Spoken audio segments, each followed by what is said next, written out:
Please have a seat. I don't think we're not press here. Well, good evening, everyone. Before turning to the important work we accomplished here at the G7, I want to take a few minutes addressing the budget negotiations that I'm heading back home to deal with. Before I left for this trip, I met with all 4 congressional leaders, and we agreed the only way to move forward was in a bipartisan agreement. I've done my part. We put forward a proposal that cuts spending by more than $1 trillion, on top of the nearly $3 trillion in deficit reduction that I previously proposed through the combination of spending cuts and new revenues. Now it's time for the other side to move from their extreme positions, because much of what they've already proposed is simply, quite frankly, unacceptable. And so let me be clear. I'm not going to agree to a deal that protects, for example, $30 billion tax break for the oil industry, which made $200 billion last year. They don't need an incentive of another $30 billion, while putting health care of 21 million Americans at risk by going after Medicaid. I'm not going to agree to a deal that protects $200 billion in excess payments for pharmaceutical industries and refusing to count that, while cutting over 100,000 school teachers and assistance jobs, 30,000 law enforcement officers jobs cut across the entire United States of America. I'm not going to agree to a deal that protects wealthy tax cheats and crypto traders while putting food assistance at risk for nearly 1 million Americans. And it's time for Republicans to accept that there is no bipartisan deal to be made solely on their partisan terms. They have to move as well. All 4 congressional leaders agree with me that default is not, let me say it again, default is not an option. And I expect each of these leaders, to live up to that commitment. America has never defaulted on our debt, and it never will. The Speaker and I will be talking later on the plane as we head back, because it's 5 or 6, 7 o'clock in the morning there, and our teams are going to continue working. Now, we've had a packed few days here in Hiroshima, and I think with very productive and important meetings at the G7 summit. We also held the Quad meeting here in Hiroshima rather than Australia, and important bilateral discussions with Prime Minister Kishida of Japan, Prime Minister Albanese of Australia, and President Zelensky of Ukraine, as well as the Prime Minister of India. This is my 3rd trip to the Indo-Pacific as President, and I look forward to rescheduling my stops in Papua New Guinea and Australia later. I've spoken with the Prime Minister of Papua New Guinea, and Secretary Blinken is traveling there to meet with the Pacific Island partners at that moment. And I'm also going to be hosting, and I've spoken with the Prime Minister, hosting the leaders of the Pacific Island Forum in Washington this fall, because I've been unable to make it to Papua New Guinea. And Prime Minister Albanese, we're going to have a state visit later this year.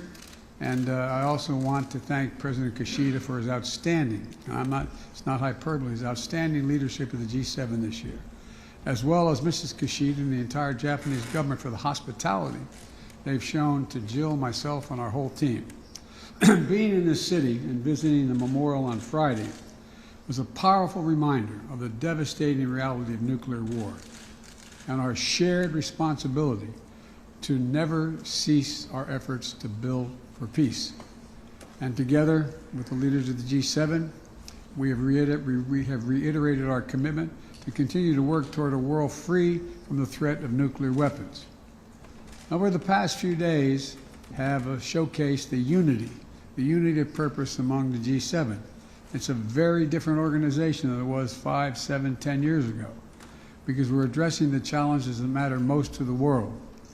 We're united in our efforts to strengthen global health security. And yesterday I announced that the United States plans to contribute another $250 million to the pandemic fund at the World Bank to make sure the world is better prepared to prevent, detect, and respond to future pandemics. We're united in our commitment to climate action and accelerating the transition to a global clean energy economy by investing in the industries of the future. We're united in our push to build a more resilient and inclusive global economy that can better withstand the kinds of shocks that we've experienced over the last few years, including by building a more secure and more diversified supply chain. Through the Partnership for Global Infrastructure and Investment, which we launched last year at the G7 summit in Germany, we've addressed the infrastructure needs that are holding back too many low and moderate income countries, particularly in the global south. The United States has already mobilized more than $30 billion in PGII projects around the globe, a significant step toward our collective pledge of the G7 to mobilize $600 billion in investment by 2027. And we resolved to reform the multilateral development banks to give them more flexibility and better able to fight poverty by helping respond to global challenges. Now, we're also united in our approach to the People's Republic of China. And the joint statement released yesterday outlines the shared principles we've all agreed to at the G7 and beyond in dealing with China. We're not looking to decouple from China. We're looking to de-risk and diversify our relationship with China. That means taking steps to diversify our supply chains, and we're not dependent on any one country for necessary product. It means resisting economic coercion together and countering harmful practices that hurt our workers.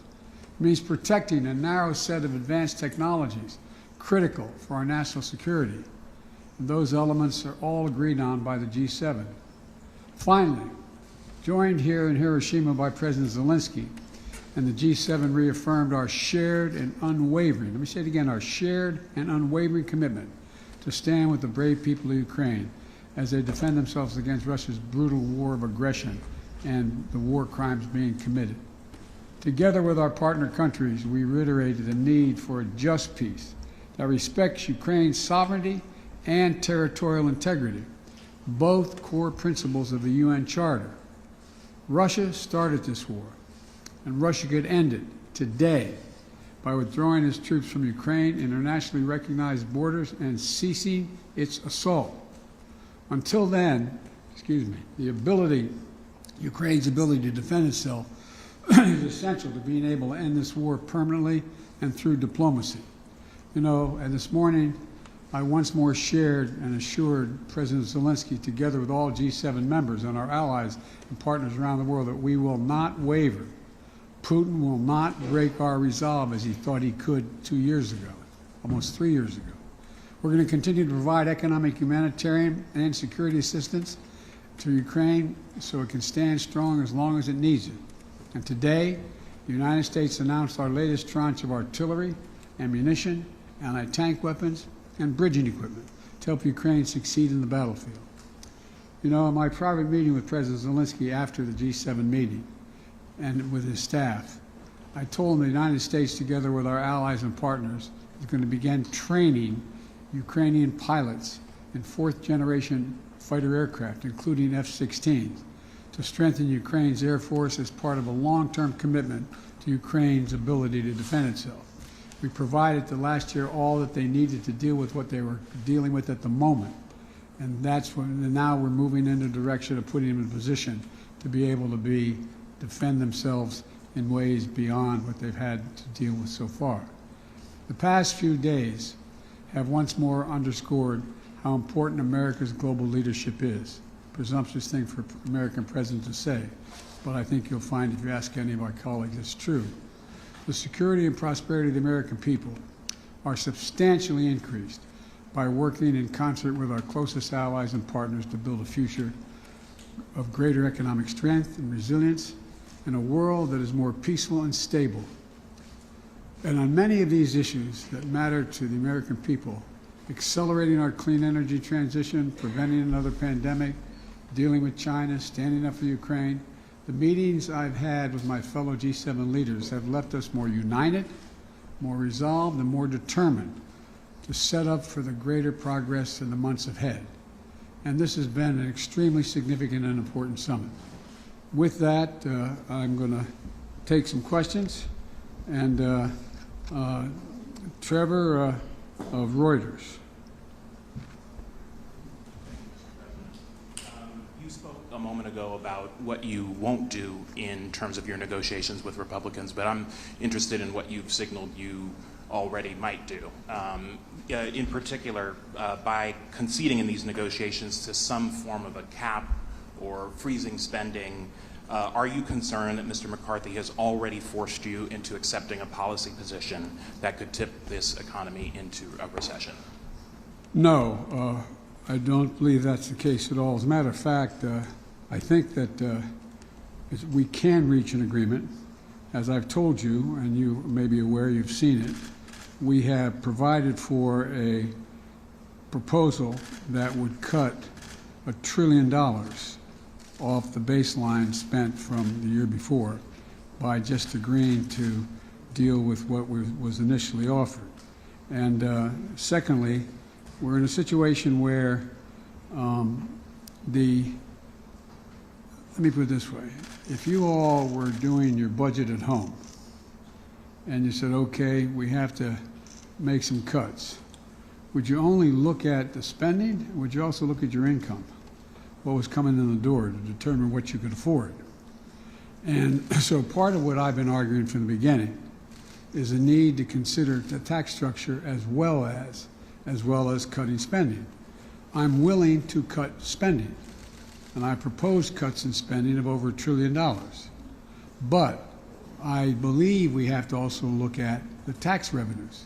The idea that my Republican colleagues want to continue the $2 trillion tax cut that had profound negative impacts on the economy from the Trump administration, the fact that we've provided for the number, we got a lot of input from serious economists and former administration officials in both parties that we need more people who are qualified to be able to look at the tax returns of the 1,000 billionaires in America. Very complicated stuff. It's estimated that if we had the appropriate number of tax personnel, that we would save somewhere between, we would generate somewhere between $200 billion and $400 billion in tax revenue. And there's a lot of other, for example, the idea that we're, in terms of taxes, that they refuse to, for example, I was able to balance the budget and pass everything from the global warming bill. Anyway, I was able to cut by $1.7 billion in the first 2 years the deficit that we were accumulating. And because I was able to say to it that the 55 corporations in America that made $400 billion, or $400 billion, that they pay zero in tax, zero. And so we said, you got to pay a minimum of 15% taxes. What a horrible thing. You're paying more than 15% in taxes, every one of you out there. And so guess what? We not only balanced the budget, we were able to reduce the deficit by $1.7 billion. And so there's a lot of things that they refuse to look at in terms of tax generation, as well as what kind of people we're going to increase taxes for. And like I said, we're now down to, we went from roughly 740 billionaires to about 1,000 billionaires in America. They're paying an average tax rate of 8%. Raise your hand if you want to pay 8% only. I think you'd all be ready to do that. So my point is that there's a lot of things that they refuse to entertain, and they just said revenue is off the table. Well, revenue's not off the table. And so that's what we continue to have a significant disagreement on the revenue side. But you don't think the spending cuts themselves will cause a recession? I know they won't. I know they won't. Matter of fact, the fact that we were able to cut government spending by $1.7 trillion, that didn't cause a recession, that caused growth. Look, we have the lowest unemployment rate in over 50 years. We've created 7 million new jobs, including 800,000 manufacturing jobs. We have moved in a direction where we're rebuilding and reconstructing America through the Infrastructure Act. Look, here's the other thing. I'm sure, I'm not sure, my guess is I'll get a question about, well, wait a minute, the American people aren't satisfied. Well, guess what? As I told you all before, most of this, what we passed, doesn't kick in, it only kicks in over time. And so the fact is, for example, that if you're in a situation where I'll give you the one example that I've used, everybody understands the easiest, is insulin. Well, I decided that we were going to be in a position where we were not going to continue to pay the highest drug prices in the world. And that's what we do, by the way. Same manufacturer of a drug in the United States, selling it here in Japan, selling it in Tokyo, or selling it in Berlin, or selling it around the world, they pay a lot less than we pay at home. So we said a simple proposition. Let's take a look at how much it costs to make the product. And I'm not going to ask you to show of hands like I do in a town meeting, but if I usually ask how many people know somebody who has type 1 or type 2 diabetes, and almost at least half the audience raises their hand. Well, they were paying somewhere between $400 and $700 a month for their insulin that they badly need to stay healthy and alive. Well, guess what? It costs $10, T-E-N, $10 to make. To package, total amount, they argue maybe as much as $13. Well, guess what? Now they can't charge more for Medicare can't, because Medicare is taking American tax dollars and paying for the elderly's health care needs. You can't charge more than $35 for that drug. That saves $160 billion. Hear it? $160 billion less will be paid out by the American taxpayer to help the elderly people on Medicare with a problem. Well, a lot of this is just kicking in. We're in a situation where next year, for the drug costs, no senior will have to pay total cost of all the drugs, from expensive cancer drugs to whatever drugs they're taking, will not have to pay more than $3,500 a year. The following year, we've already passed this, it's a law now. The following year, they won't have to pay more than $2,000. That saves another $200 billion that we're paying out. But the other team won't count this. Even though it's a law, we passed it, they won't count that as reducing the debt. So there's a lot of those kinds of disagreements we have.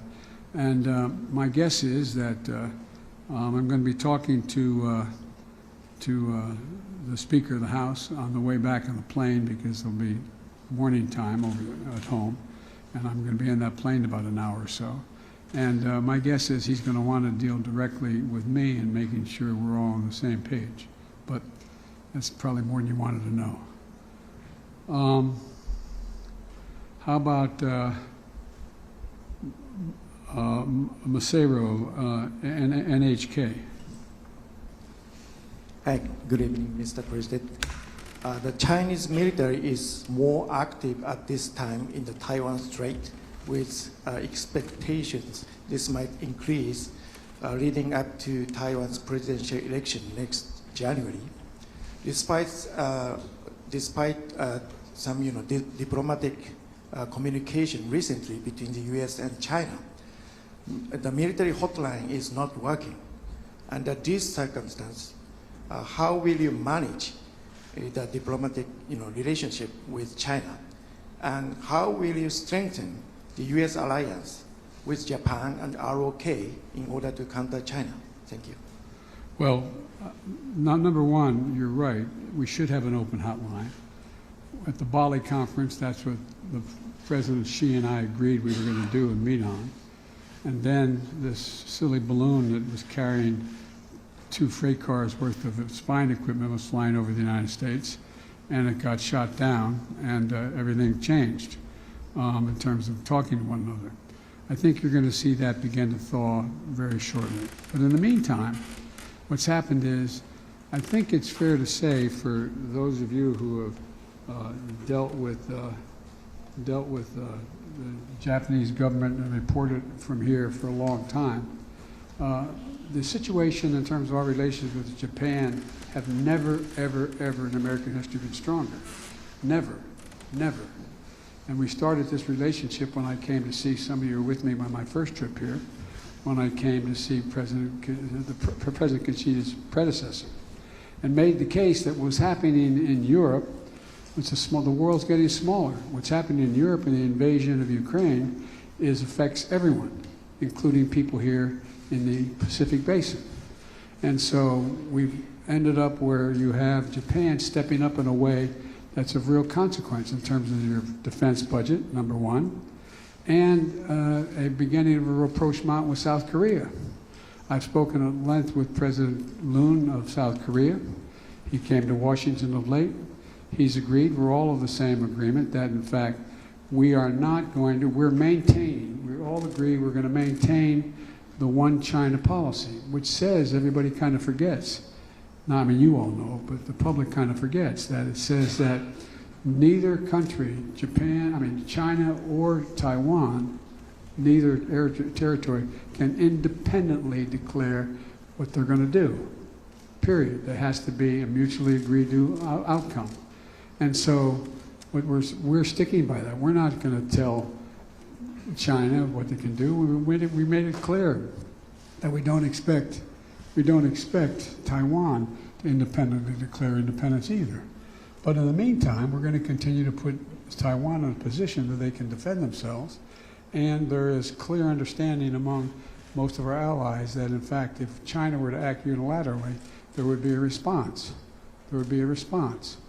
But so I don't think there's anything inevitable about the notion that there's going to be this conflict between the United States and the West and or Japan and Korea and the Quad. And if you take a look at what's happened, we are more secure with all the talk about China's building its military.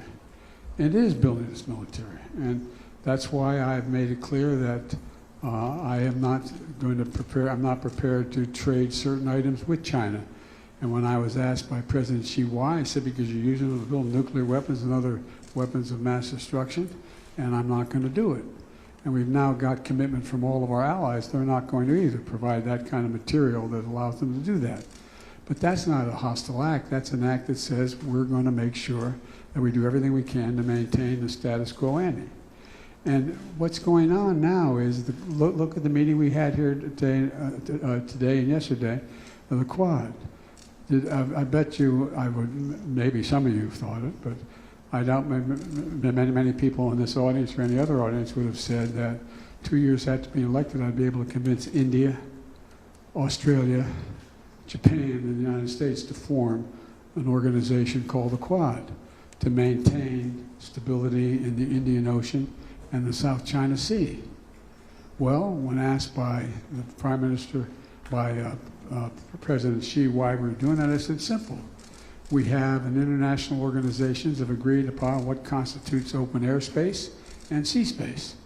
And we're not going to allow that to be unilaterally altered, period. We're not changing any rules, we're just making sure that we unite democracies in the conviction that the Pacific Basin remains what it was before, open and clear. So I guess what I'm saying is, I don't guess what I'm saying, what I'm trying to say is I think we're more united than we've ever been in the Pacific in terms of maintaining stability and maintaining a sense of security. So I'm not sure that answers your question, but I hope it does. If it doesn't, do you want to follow up with any portion of that question? Well, how about, if you don't want to follow, how about Anne Marie at Bloomberg, TV and radio? Thank you, Mr. President. You just said, I'm willing to cut spending. Speaker McCarthy says that the U.S. government needs to spend less next year than they did this year. So will you agree to that? And on China, your team has been trying to secure meetings with their Chinese counterparts. Would you consider easing some sanctions to improve relations, like the sanctions that are currently on China's defense minister? Thank you. Yes and no. No, I'm not going to ease the sanctions, but yes, I think we should. On the front end of your question is that there's a lot that is going on relative to spending. And we have agreed to cut spending. We've cut spending and we're going to continue to cut spending. But the question is, what base do you start from? Initially, if you remember when the Republicans introduced when the Speaker, by I guess a 4 or 5 vote majority, was able to pass what he calls extending the debt with a limitation on what you had to do to expend it in terms of the budget side. I said, I'm not going to negotiate on whether you extend the debt. I will negotiate on the budget. On the budget side of the equation, they came along and said initially, it was hard to determine where they are, quite frankly. And I don't know, you all may know more from questioning than I do. But they came along and said, we're going to move off of the 2023 budget. And that's the baseline we're going to use for the next 2 years, that budget. And I said, well, what about what you all just voted on after the budget, which was the add-on money that you all agreed to, and the House and Senate voted for? And they said, well, that includes that as well. I said, okay, well, then we may be able to work on something. So we started calculating what that would mean in terms of it came to a 22% cut for everything in the budget, but the things that have already been passed, the 5 big initiatives that I've already passed in terms of infrastructure, the Affordable Care Act, et cetera. But in the meantime, what happened is that that seems to be changing. They said, well, we're going to exempt. Remember we said that, well, you're going to cut veterans because 20 said everything, that's discretionary budget. So no, we're not going to cut veterans. Okay, that's good. And initially they started off, they're going to cut Medicare, Medicaid. I said, whoa, whoa, whoa, whoa, no, I mean not Medicaid, Social Security and Medicare. I said, no, no, no, no. First time I ever had a negotiation in the State of the Union message. But they said, no, we're not going to cut that. Okay, well, that's off the radar. What else is off the radar? And they named some other things. And I said, well, that means if you want to get the number you wanted from freezing the budget at 2023 plus the additions you added, then that means you're going to go from 22%, you're going to end up cutting 30% or 35% discretionary budget. For example, if you calculate what they're talking about, they're going to lose 100,000 teachers and assistants. They're going to lose thousands of police officers across the board. I mean, just calculate what it means if you take all discretionary spending and you make no distinctions other than what the percentage number of the cut is. And some of it makes absolutely no sense at all. And so what we've done is we're going to have to sit down. I'm hoping that Speaker McCarthy is just waiting to negotiate with me when I get home, which has been, I don't know whether that's true or not, we'll find out. But at first we weren't making progress, then we made a lot of progress, and then all of a sudden we came back with a proposal that was very cut back from where they had agreed or discussed. And now I don't know where we gave a counter proposal to the counter again. I know this sounds ridiculous, but that's what we did. And I'm waiting to hear the response to what we have offered. We are willing to cut spending as well as raise revenue so people start paying their fair share. Again, if this were a town meeting, and ask, raise your hand if you think the tax structure is fair, remotely fair. What do you think? Anyway, so that's the context. And on China, you will not lift sanctions on China's defense minister. His point also is trying to weaken him, but he's currently sanctioned by the U.S. government. No, I know that. That's under negotiation right now. I thought you said whether I lift sanctions on material I was going to sell the Defense Department, meaning would I sell some? The answer, that's under discussion. Jim Tankersley, New York Times. Hi, Mr. President, thank you. Oh. You speak a lot at these summits about the power of democracies to solve big problems, but I'm curious in these meetings with world leaders, how are you explaining the possibility that American democracy could cause a global financial crisis if the debt limit is breached next month? And I'm wondering if you are offering them assurances that whether it's by invoking the 14th Amendment or anything else, you will take whatever steps you need to make sure that doesn't happen. First of all, it would be a very serious circumstance if we didn't pay our debt for the first time in 230 years. That'd be a serious problem. So far, there's been very little discussion, and they all know what's going on, about whether or not we're going to default on our debt. number two. Number three, I can't guarantee that they wouldn't force a default by doing something outrageous. I can't guarantee that. Number four, I'm looking at the 14th Amendment as to whether or not we have the authority. I think we have the authority. The question is, could it be done and invoked in time that it would not be appealed and as a consequence past the date in question and still default on the debt? That's a question that I think is unresolved. And so the point is, I'm hoping and I believe that when we sat in the room with all the leaders from Mitch McConnell on, and they said, we will not default, period. We will not default. That's what all, including Kevin McCarthy, said, we will not default. And so I'm assuming that we mean what we say, and we'll figure out a way to not have to default.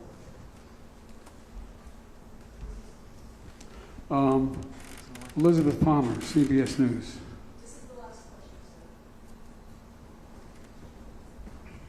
Good afternoon, Hey. Mr. President. What has President Zelensky told you about the big counteroffensive? And maybe you can start by telling us whether it's actually underway or not. And I'd like to ask you about the F-16s. You've greenlit them now.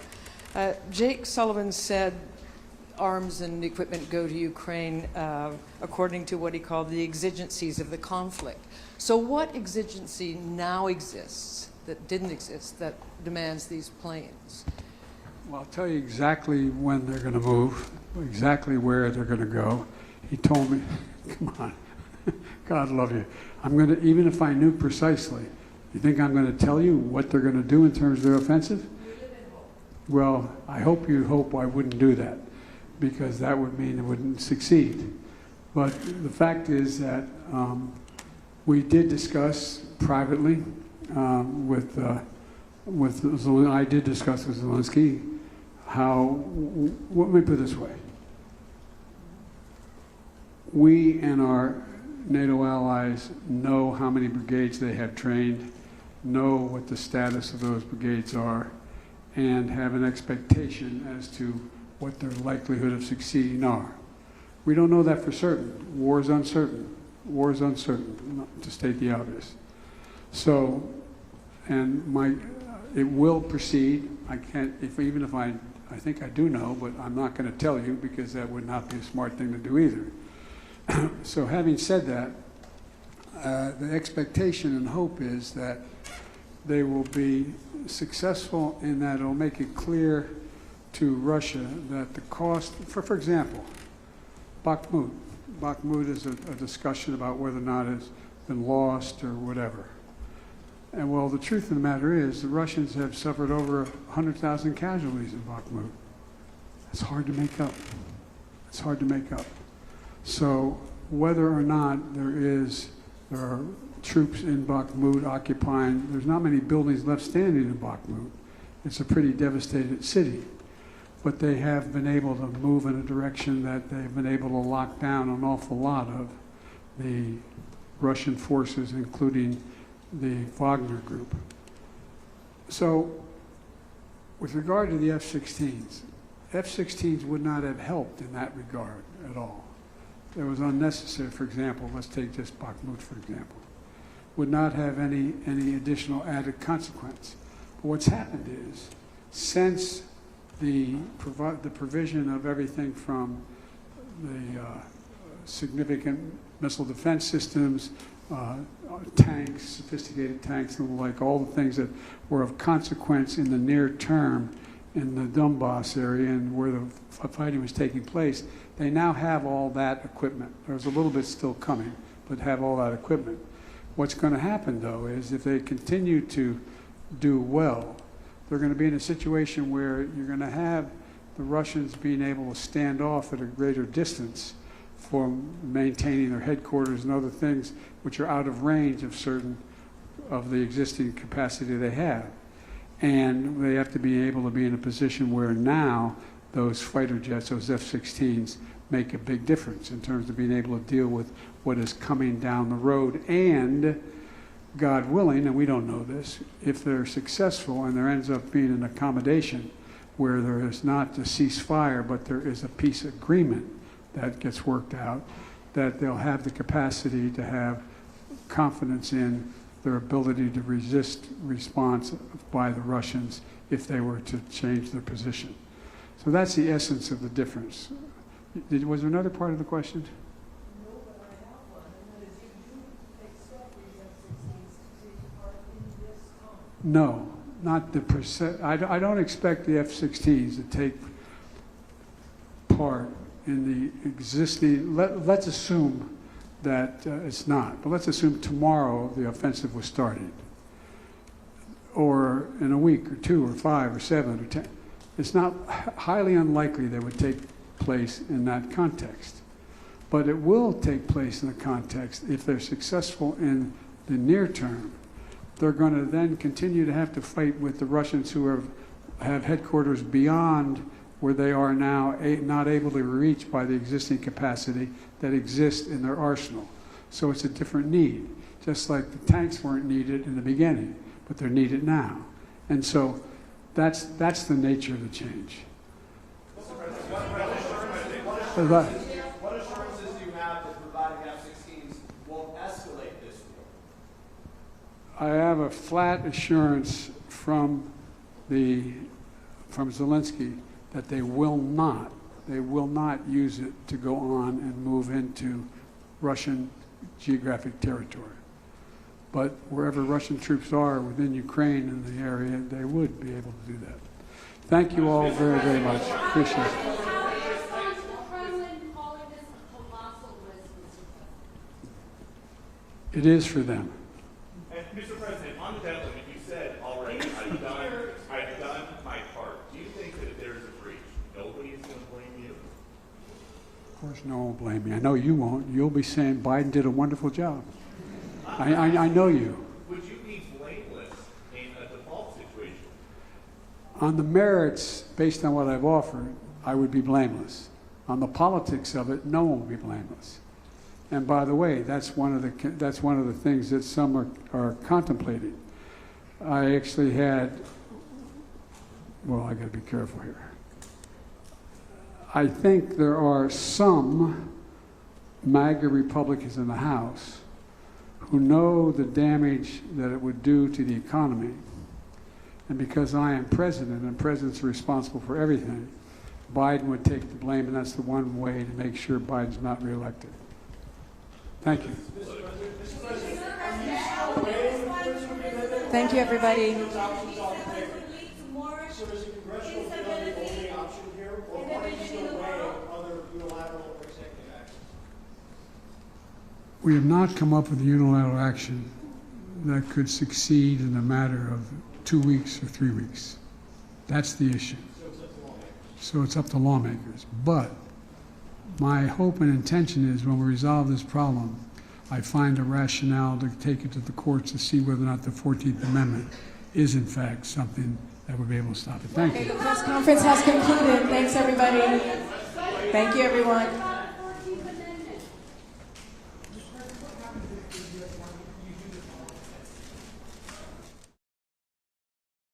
Don't have simple questions anymore, as well as we don't have simple answers, because we have a very complicated neighbor who is a criminal, a terrorist, a complicated enemy. But we are keeping